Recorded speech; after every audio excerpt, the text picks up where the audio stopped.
Hi, my name is Jen Powley. I have written 2 books. The first was a creative nonfiction book about my experiences with multiple sclerosis. The second was a choose your own adventure, that is a book where at certain points the reader gets to decide between a number of different options. As I am sure you can hear, I use a computerized voice for speaking. I do have my own voice, but it is hard to understand because of my multiple sclerosis. Multiple sclerosis is a condition where hard plaques form on your spinal cord, making it hard for your brain to talk to other parts of your body. It can lead to many different disabilities. I have really severe multiple sclerosis, and I am in a wheelchair. My hands don't work and I have an impaired voice. But I have a friend with multiple sclerosis who just tires really easily. I was diagnosed when I was 15 years old. That is fairly early for a diagnosis, but it is becoming the norm with advances in medical technology. Because my multiple sclerosis has affected my ability to use my arms, it means I can't write with a pen or pencil like you probably can. So, I had to figure other ways to write. I cannot type at a computer, so I try to use software where you just spoke, and the computer program writes down what you say.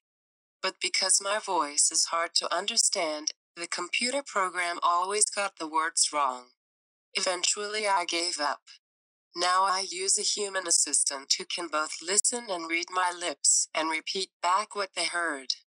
If they got it wrong, I can spell the word I want out of them.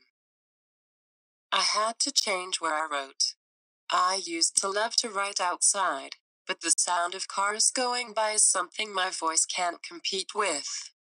So, I now write in a room that is quiet but not really big.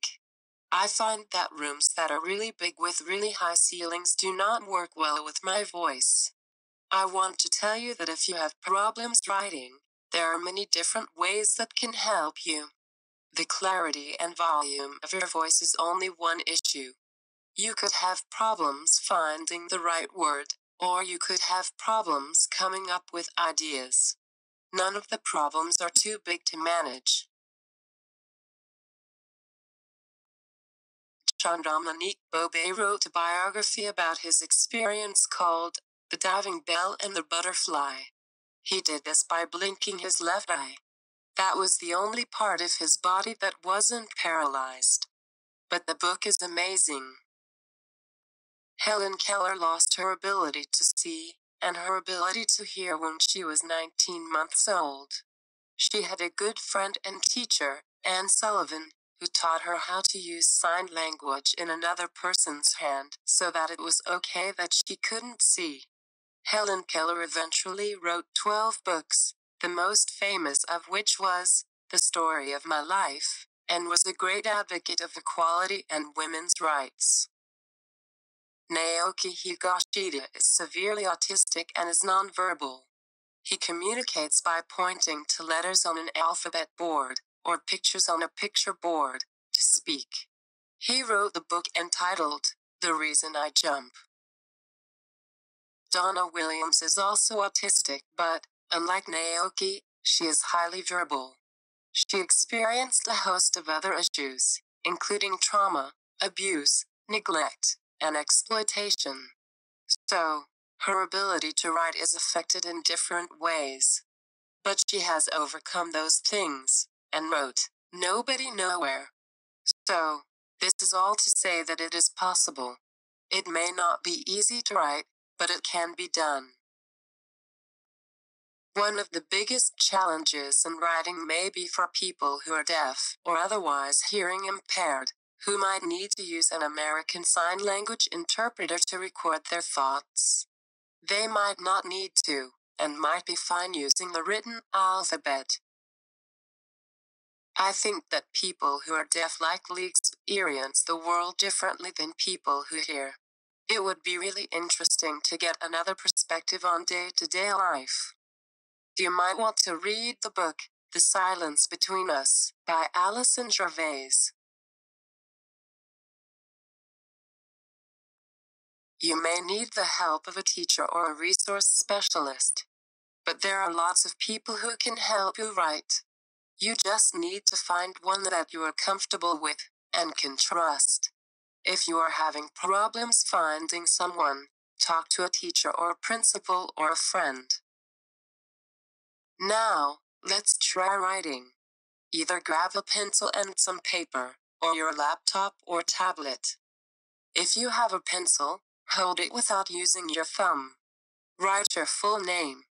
If you are typing, do not use any fingers but your last two, your ring finger and your pinky. And type out your name.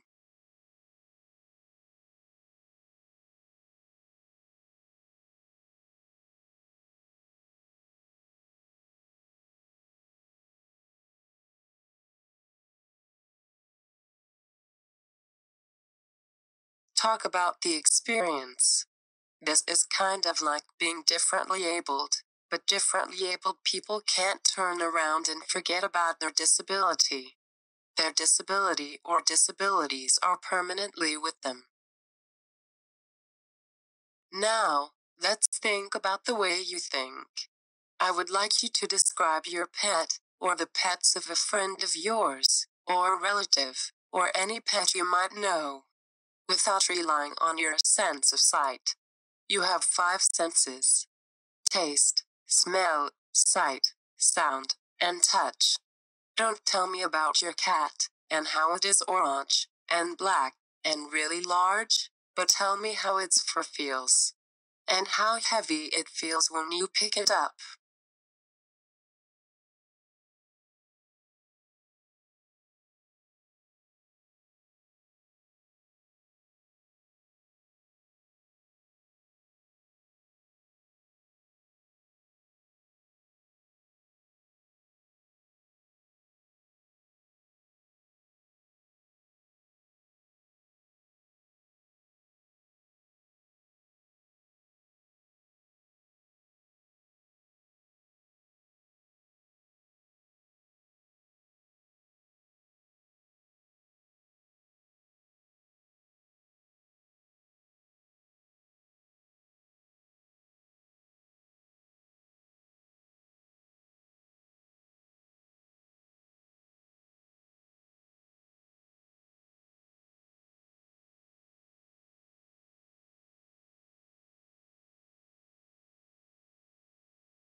Describe an activity you like to participate in, relying only on your sense of sound.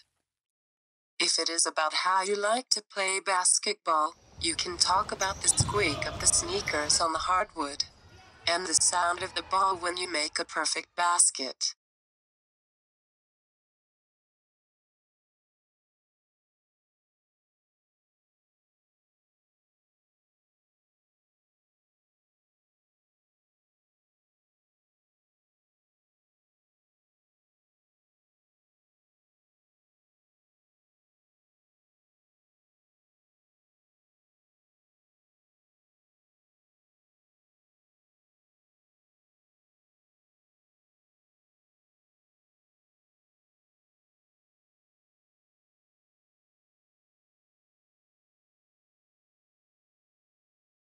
I wrote sounds like a Halifax adventure, not because I had to, but because I wanted to.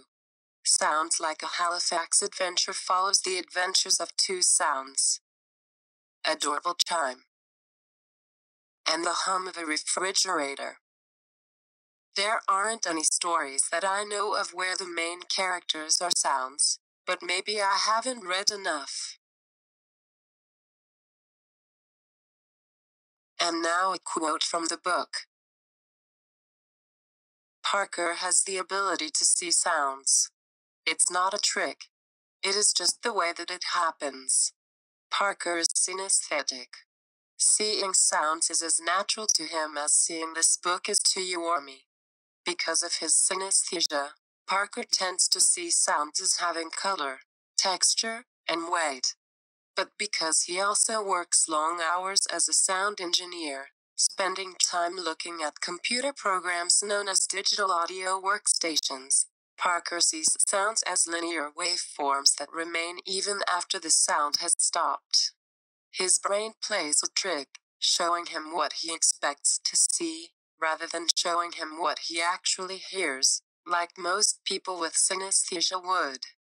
Parker doesn't see the waves as something very big, unless they're very loud. They are usually about an inch tall.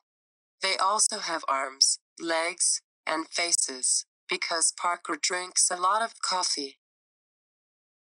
The hum of the refrigerator, the click of the stove, the rattling of the windows, the creak of the door, the thunk of the door latch, the running of the toilet. Parker wants them all. Then the driver of the moving van honks his horn. Parker quickly shuts the box and steps outside, leaving the box on the floor. He doesn't have time to tape it. If the sounds in the box exist in harmony, turn to page 3. If the sounds in the box do not get along, turn to page 6. So, you have the opportunity to decide what happens next. I think the sounds in the box get along, so I will turn to page 3. But, if you want the sounds to fight, then you will go to page 6. I have been told by another reader that the sounds are too agreeable. Maybe you have some ideas for what could happen if the sounds don't get along. Thank you for spending time with me. I hope that you can now look at writing as a way to access all 5 of your senses.